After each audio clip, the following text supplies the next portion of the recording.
उसके लास्ट में closing stock. हाँ, वो बैलेंस में इंक्लूड नहीं है। क्लोजिंग स्टॉक का हम लोग वैल्यू करते हैं। क्लोजिंग स्टॉक कोई लेजर नहीं है। क्लोजिंग स्टॉक के हमारे एक वैल्यूएशन करके हम निकालते हैं कि आज मेरे पास कितना स्टॉक बचा हुआ है। वैल्यूएशन करना होता है at the end of the period, इसलिए वो ट्रायल बैलेंस में नहीं आता है। या ट्रायल बैलेंस में क्या आएगा, सारा लेजर्स जाएगा। क्या जाएगा, लेजर्स जाएगा। अब इसमें देखिए ट्रेडिंग अकाउंट में क्या बताएगा। ट्रेडिंग अकाउंट बताएगा हमें क्या, लास्ट में फाइनल प्रोडक्ट क्या देगा, ग्रॉस प्रॉफिट देगा। क्या देगा निकाल के, ग्रॉस प्रॉफिट। कितना मार्जिन, ग्रॉस प्रॉफिट को हम लोग क्या कहेंगे, मार्जिन। ग्रॉस प्रॉफिट को हम लोग क्या कहते हैं, मार्जिन। कि कितना मार्जिन है मेरा। 100 रुपए का आइटम है, 120 रुपए में मैं बेच रहा हूँ। मार्जिन कितना रहा मेरा, 20 रुपए का मार्जिन रहा। तो वे कौन बता देगा, ट्रेडिंग अकाउंट बताएगा। कौन बताएगा, ट्रेडिंग अकाउंट बताएगा। ये प्रॉफिट एंड लॉस क्या बताएगा, एनपी, नेट प्रॉफिट, शुद्ध मुनाफा। कि नेट प्रॉफिट मेरा कितने का हुआ। ठीक है, मतलब क्या कि एक पूरे साल में मैं 10 लाख का सामान बेचता हूँ, उसमें से 9 लाख का मैं परचेज करता हूँ, तो ग्रॉस प्रॉफिट कितना आ गया, 1 लाख। 1 लाख में से अगर मान लेते हैं 80,000 रुपये का मेरा खर्चा है, स्टाफ का खर्चा, बिजली खर्चा, रेंट खर्चा, तो 20,000 रुपये जो बचा वो मेरा क्या हुआ, नेट प्रॉफिट। वो कहाँ से पता चलेगा, प्रॉफिट एंड लॉस से। अब बच गया बैलेंस शीट। बैलेंस शीट क्या बताएगा, बैलेंस शीट क्या बताएगा, बैलेंस शीट बताएगा कि असेट्स और लायबिलिटी का बैलेंस क्या है। बिजनेस के पास कितना असेट्स है, कितना लायबिलिटी है, यही बताएगा। आए समझ में सबको, करें स्टार्ट। एक एक फिगर उठाते जाइए, सबको बताएंगे कहाँ डलेगा। सबसे पहला क्या है आपका, मशीनरी। मशीनरी क्या है, पहले तो ये बताइए। मैंने आपको बोला है 4 चीजें आपको क्लासिफाई करना है पहले। क्या, असेट्स, लॉसेस, या फिर इसको कह सकते हैं एक्सपेंस। उसके नीचे बोला था मैंने लायबिलिटी, लायबिलिटी, और उसके बाद क्या बोला था मैंने, इनकम। इनकम, ये 4 चीजें मैंने बोला था आइडेंटिफाई करना है आपको। इनका क्या बैलेंस था, डेबिट साइड जो आपको दिख रहा होगा ट्रायल बैलेंस में, ये दोनों चीजें हैं, असेट्स या लॉसेस। और जो क्रेडिट साइड दिख रहा होगा आपको क्या है, लायबिलिटी है, इनकम वाला है। ठीक है, इतना चीज बताया था मैंने पहले। अब देखिए ये कौन सी साइड दे रखा है, डेबिट साइड दे रखा है आपका मशीनरी। तो डेबिट साइड दे रखा है तो या तो असेट्स होगा या लॉसेज होगा। इतना तो क्लियर हो गया आप लोगों को। अब बताइए डेबिट साइड दे रखा है तो क्या होगा, मशीनरी क्या है, असेट्स। असेट्स कहाँ चला जाएगा, कहाँ चला जाएगा, बैलेंस शीट में जाएगा। इसमें चला जाएगा मशीनरी। मशीनरी कितने का है, मशीनरी है 27,000 रुपए का। 27,000 रुपये यहाँ लिख देंगे हम लोग। उसके बाद नेक्स्ट वर्ड है सन्डी डेटर्स, इससे पैसे लेना है हमको। ये क्या है हमारे लिए, क्या है, सन्डी डेटर्स क्या है हमारे लिए, इनकम। कैसे हो सकता है, इनकम और लायबिलिटी का जो बैलेंस ही क्रेडिट है, इसका क्या डेबिट बैलेंस है, क्रेडिट बैलेंस है। कौन सी साइड लिखा हुआ है, क्या लिखा हुआ है, डीआर साइड लिखा हुआ है। तो क्या होना चाहिए, असेट्स होगा या लॉसेज होगा, लॉसेज होगा। किसी से पैसे लेना है, वो डूब गया, मेरा लॉस हो गया, असेट्स होगा। तो सन्डी डेटर्स यहाँ आएगा। कितने का है सन्डी डेटर्स, 21,600। अगला क्या है, ड्राइंग है। ड्राइंग क्या है, ड्राइंग का मतलब क्या हुआ, ड्राइंग है क्या, अभी बता रहे हैं। बिजनेस मैंने पैसे निकाल लिया, पैसे निकाल लिया है। किसने निकाल लिया, ऑनर ने। जिसने पैसे लगाए थे उसने निकाल लिया। और जो पैसा लगाता है उसको क्या कहते हैं, कैपिटल कहते हैं। कैपिटल कहाँ रहता है, बैलेंस शीट में, लायबिलिटी साइड। ये लायबिलिटी साइड है, ये असेट साइड है। लायबिलिटी साइड सबसे ऊपर दिखता है आपको कैपिटल, कैपिटल अकाउंट। तो कैपिटल अकाउंट का जो बैलेंस है वो डाल दीजिए। इसमें से माइनस कर देंगे ड्राइंग। बिजनेसमैन ने 60,000 रुपये लगाया बिजनेस में, उसमें से उसने ड्राइंग कर लिया 2700 रुपये, माइनस कर देंगे 2700 रुपये। ठीक है, क्लियर है सबको। उसके बाद आगे बढ़ी परचेज। परचेज का क्या है, अब देखिए ये इसमें पहले समझिए ट्रेडिंग अकाउंट। ट्रेडिंग अकाउंट में फिक्स आइटम है, इसमें इसके अलावा कोई भी चीज नहीं जाना है। तो ट्रेडिंग अकाउंट में क्या आएगा, सबसे पहले आएगा ओपनिंग बैलेंस, तो ओपनिंग स्टॉक। फिर आएगा परचेज, आपने जो परचेज किया है। फिर उसके बाद क्या आएगा, to direct expense. Direct expense में क्या आएगा, जिसके आगे इनवर्ड लिखा होगा, जिसके आगे इनवर्ड लिखा होगा सब कहाँ आएगा, जिसके आगे इनवर्ड लिखा होगा सब कहाँ आ जाएगा, इसमें आ जाएगा। समझ में आए? फिर उसके बाद जो बचेगा और 3 ही आइटम आएगा इस साइड और बाकी आएगा इस साइड। अब आएगा इस साइड बाय से लिखते हैं, बाय सेल्स। सेल्स कितना है हमारा, जो भी है वो देख लेंगे। अच्छा यहाँ जगह नहीं बचा है, यहाँ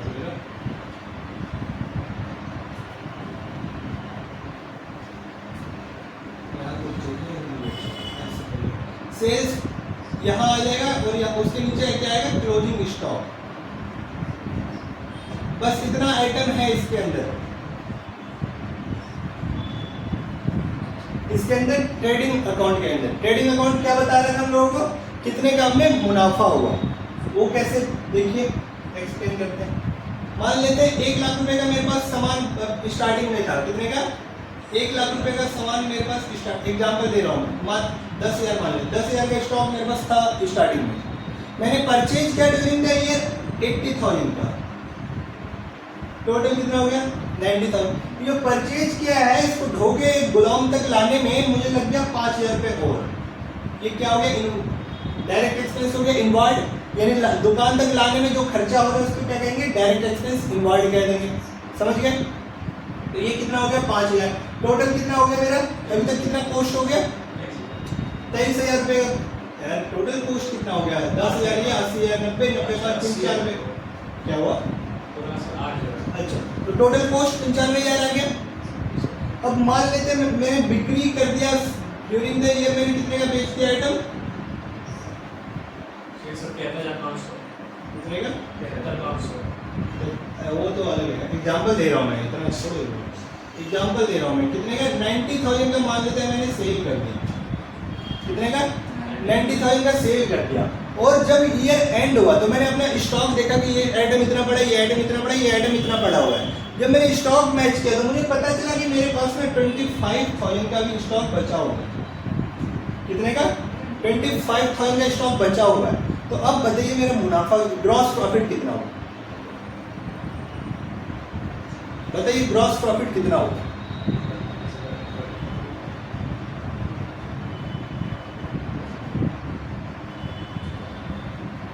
टोटल मेरा कितना कॉस्ट आ गया, 95,000 का कॉस्ट आ गया, और मैंने जो सेल कर दिया 90,000 का, 25,000 मेरा स्टॉक भी बच गया। अब कितने का मेरा प्रॉफिट आया, कितने का, 10,000। तो कैसे निकाले आप लोग, 10,000 का आएगा, 20,000 का आएगा, एक और चेक करिए। चंदा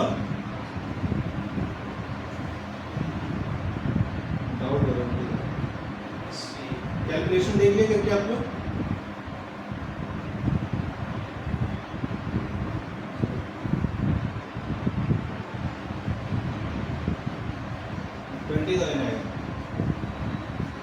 कैसे किया आप लोग। 95,000 का मेरा टोटल कॉस्ट है और मेरा जो स्टॉक बचा हुआ है कितने का, इतने का, और टोटल कितना है 90,000 का सेल कर दिया मैंने। तो टोटल कितना कर दिया मैंने, 1,15,000 रुपये का मैंने मेरे पास स्टॉक मैंने वो कर लिया जनरेट। ठीक है, इस आइटम से 95,000 का इन्वेस्टमेंट करके मैंने कितने का जनरेट कर लिया है, सेल्स और ये क्लोजिंग स्टॉक 1,15,000 का, और 95,000 का मेरा खर्चा है। तो मेरा जो ग्रॉस प्रॉफिट निकल के आएगा इसी को कहते हैं ग्रॉस प्रॉफिट। ग्रॉस प्रॉफिट कितना आएगा निकल के, 20,000 का। आए समझ में सबको, कोई दिक्कत है यहाँ तक? तो ये आ जाएगा ग्रॉस प्रॉफिट, इस तरह निकलता है ग्रॉस प्रॉफिट। बस डायरेक्ट एक्सपेंस में ध्यान दे रहे हैं, जो भी इनवर्ड है, जो भी दुकान, इनवर्ड का मतलब जो दुकान तक या फैक्ट्री तक लाने में जो खर्चा होता है उसको क्या कहते हैं, इनवर्ड। समझ गए? या जो फैक्ट्री में बनाने में जो खर्चा होगा उसको कहेंगे इनवर्ड। जो वेजेस देते हैं, वेजेस क्या होता है, हमारा डायरेक्ट एक्सपेंस होता है, मतलब सामान को लाने में जो भाड़ा लगा। और जो सैलरी हम देते हैं, सैलरी क्या कहलाएगा, डायरेक्ट, इनडायरेक्ट एक्सपेंसिव है। यहाँ पे बस इतना ही आइटम आएगा, opening stock, purchase, direct expensive और जीपी, और इस साइड सेल्स और क्लोजिंग स्टॉक। बस आए समझ में? अब हम लोग क्या करेंगे, इस साइड जो भी आइटम लिखते हैं बाय से लिखते हैं, जगह नहीं था इसलिए नहीं लिखा मैंने, by sales, by closing stock. इस साइड जो लिखते हैं 2 से लिखते हैं। समझ में आया सबको? अब ये जो प्रॉफिट है मेरा ग्रॉस प्रॉफिट है, इसको हम लोग ट्रांसफर कर देते हैं कहाँ? प्रॉफिट एंड लॉस अकाउंट को। यहाँ पे हम लोग लिखेंगे क्या? By gross profit. Gross profit कितना आ गया मेरा? 20 था। अब ग्रॉस प्रॉफिट के बाद यहाँ से जर्नी स्टार्ट होगा। ग्रॉस प्रॉफिट में से अब हम लोग बोलेंगे क्या कहते हैं? हमने रेंट दिया, रेंट दिया 5,000 या 10,000 जो भी है। फिर उसके बाद सैलरी दिया हमने 10,000। फिर उसके बाद अदर एक्सपेंसेस दिया, जो छोटा छोटा ऑफिस एक्सपेंसेस था 5,000 या 2,000। जो भी खर्चा है सब चीज काट के जो बचेगा उसको नेट प्रॉफिट कहेंगे। कितने का नेट प्रॉफिट आया बताइए? टोटल ग्रॉस प्रॉफिट था 20,000 का, मार्जिन था मेरा, मार्जिन में से ये सारा खर्चा हो गया मेरा। कितना? 5, 10, 15, 2, 17, कितना बचा? 3,000 रुपये का मेरा नेट प्रॉफिट हो गया। समझ गए? अब ये नेट प्रॉफिट है, नेट प्रॉफिट को हम लोग यहाँ ऐड कर देंगे, ऐड कर देंगे अपना कैपिटल में। इससे क्या हो? कैपिटल बढ़ जाएगा।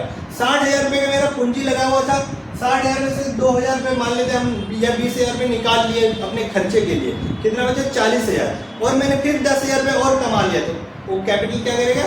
बढ़ा देगा। इसलिए हम लोग क्या करते हैं? प्लस कर देते हैं नेट प्रॉफिट। समझ में आई जर्नी क्या है? उसके बाद हम लोग देखेंगे यहाँ पे कितना लेना है कितना देना है, उसके बाद हम लोग बना लेंगे। समझ में आ गया? यही है ट्रायल बैलेंस के बाद का जो जर्नी है, यही है। अब अपना जो हम लोग क्वेश्चन लिए थे उसको करें। ये तो एग्जाम्पल था मेरा।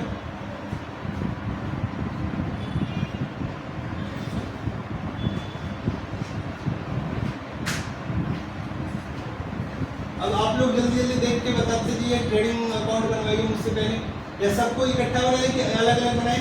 आप लोग बताइए कैसे समझना इजी रहेगा आप लोगों के लिए। एक एक अकाउंट बनाए कि सबको इकट्ठा बनाए?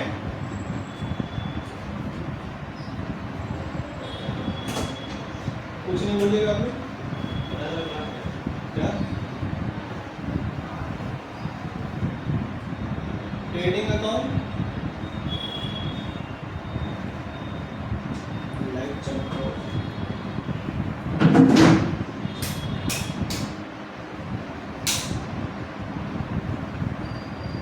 Trading account, profit and loss account,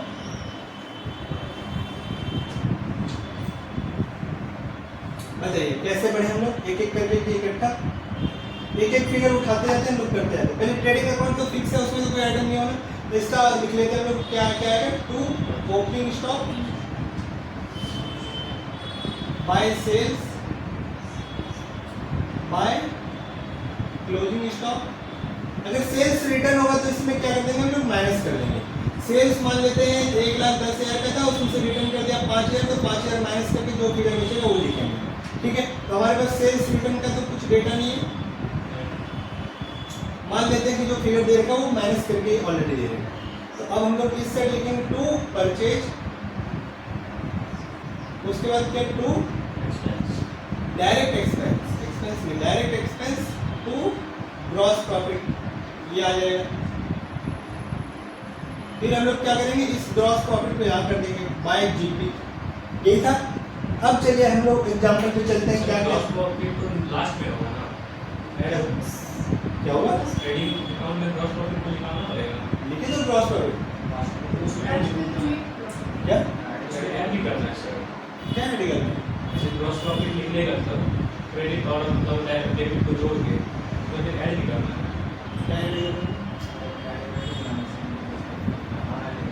figure लिखेंगे उसके बाद ही ऐड माइनस जो भी करना वो करेंगे ना। पहले आइए देखिए एग्जांपल। हम लोग क्या मशीनरी का डाल दिए 27,000, सन्डी डेटर्स का डाल दिए हैं, कैपिटल का डाल दिए, ड्राइंग का भी डाल दिए, 2700 रुपये माइनस कर दिए हैं।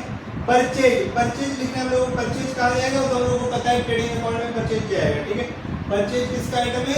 ट्रेडिंग अकाउंट का 58,500।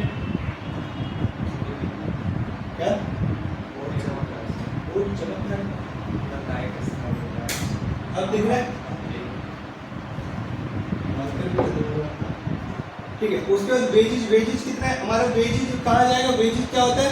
जो दुकान तक लाने में सामान का खर्चा है वो किराया भाड़ा उसको कितना 15,000 रुपये कहाँ जाएगा, डायरेक्ट एक्सपेंस में चला जाएगा आपका। उसके बाद क्या है, सैंड्री एक्सपेंसेस, छोटा मोटा जो खर्चा है वो कहाँ जाएगा आपका, प्रॉफिट एंड लॉस में जाएगा। यहाँ पे क्या जाएगा, सैंड्री एक्सपेंसिस 2 करके लिखते हैं, सैंड्री एक्सपेंसिस 600 रुपये। उसके बाद क्या है, रेट एंड टैक्सेस, ये भी इसका पार्ट है 2, रेंट एंड टैक्सेस 1350 रुपये। उसके बाद क्या, कैरिज इनवार्ड, कैरिज इनवार्ड भी डायरेक्ट एक्सपेंस का ही पार्ट है। देखिए इसमें 2 चीजें आगे है, एक तो वेजेज आया ऊपर, एक कैरिज इनवार्ड है। कैरिज इनवार्ड कितने का है, 450 का। फिर उसके बाद क्या है, बैंक, बैंक कहाँ जाएगा बताइए आप लोग, बैंक कहाँ जाएगा, कहाँ पे लिखो, बैंक का जो बैलेंस दे रखा है बैंक में 4500 रुपये, कहाँ लिखो, क्या हो जाएगा, कहाँ लिखा है बताइए,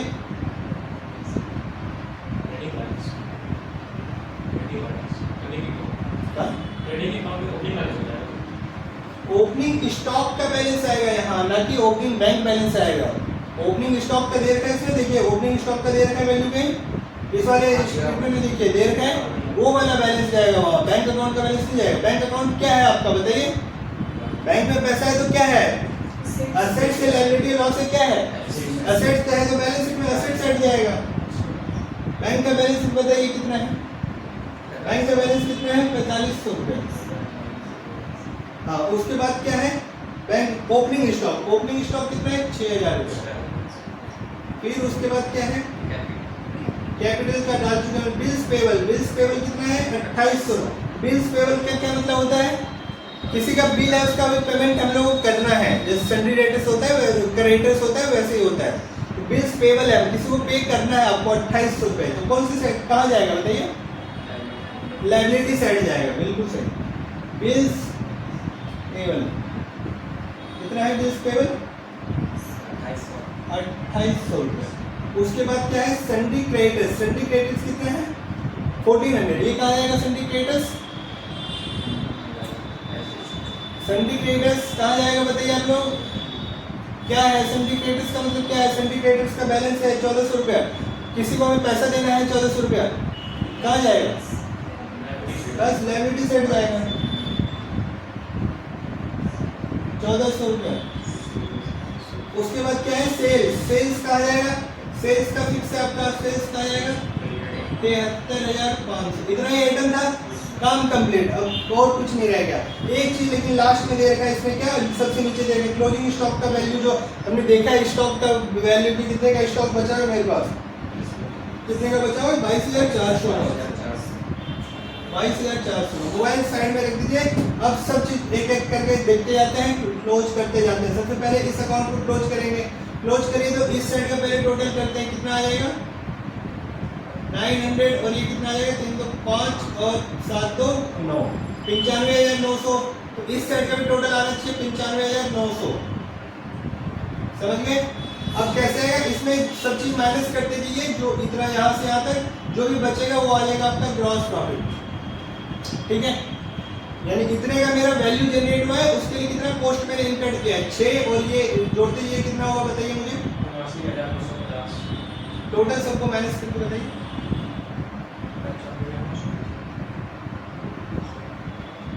15,950 कन्फर्म 15 एग्जैक्ट सही बता रहा हूँ, डाउटफुल तो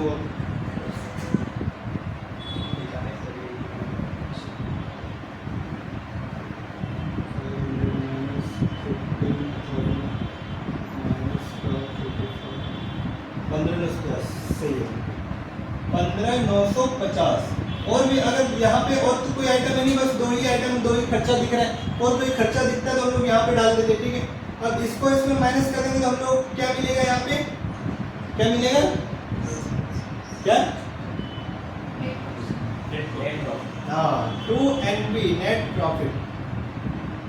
नेट प्रॉफिट कितना है निकाल के बताइए, इस साइड का टोटल, इस साइड का टोटल करना है हमेशा 15,950, इस साइड का टोटल कितना आएगा 13,000 और कितना 1950, 1950 इसमें माइनस कर दीजिए, कितना आ जाएगा, आई थिंक 14,000 आएगा, ठीक।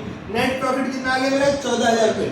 मार्जिन कितना था मेरा 15,950, इतने का ऊपर से दिख रहा था प्रॉफिट, लेकिन नेट प्रॉफिट कितना है 14,000 रुपए। अब 14,000 को क्या करूंगा, यहाँ पे मैं प्लस कर दूंगा कैपिटल में, ये हो जाएगा मेरा कैपिटल अकाउंट का क्लोजिंग बैलेंस। कितना क्या मेरा बिजनेस में लगा हुआ है, कितना बिजनेस में लगा हुआ है बताइए, इन दोनों को प्लस करिए, ये वाला ड्राइंग माइनस करिए, कितना आ जाएगा बताइए,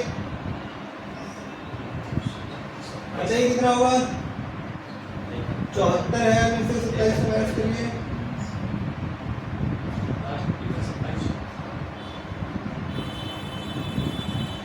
कितना आएगा बताइए, 71,300 ये आएगा।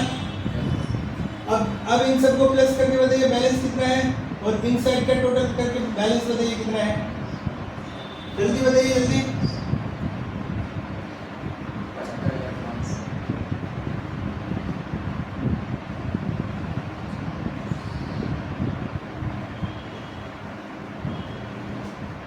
इस साइड का बताइए कितना है,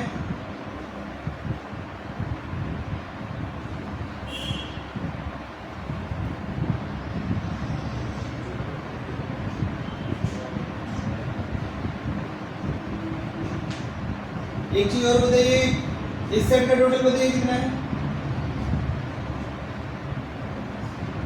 अरे टोटल नहीं कर पा रहे आप लोग,